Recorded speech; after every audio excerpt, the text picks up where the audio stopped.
మహాలక్ష్మిలాగా ఉన్నావు, అంతా నా పోలికే. మహాలక్ష్మిలా ఉందా మీ పోలికతో ఉందా? ఏదో ఒకటి చెప్పండి, అమ్మాయిని కన్ఫ్యూజ్ చేయకండి.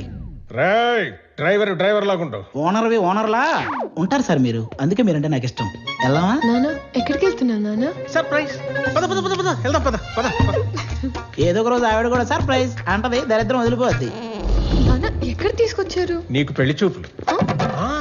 ఒక ఎక్స్ట్రాడినరీ అబ్బాయిని చూసి నీకు ఫైనలైజ్ చేశాను, నీతో మాట్లాడతానంటే తీసుకొచ్చాను. నాన్న నాకు మాట చెప్పకుండా సర్ప్రైజ్లు చెప్తారా? అలాగే మీ అమ్మాయి ఒక తీసుకొచ్చి సర్ప్రైజ్ అంటే మీరు ఊరుకుంటారా? నువ్వు వచ్చాక కలిసి వచ్చిందన్న ఒకే విషయానికి నిన్ను వదిలేస్తున్నాను. ఎక్కడ నేను వదిలేస్తే మీరు సన్యాసుల్లో కలుస్తారన్న ఒకే ఒక్క రీజన్ తో నేను భరిస్తాను. నరికేస్తాను. ఆడికి చెప్పండి, భయపడతాడు. నువ్వు నువ్వు రోడ్డు మీద కూర్చోకుండా చూసుకో.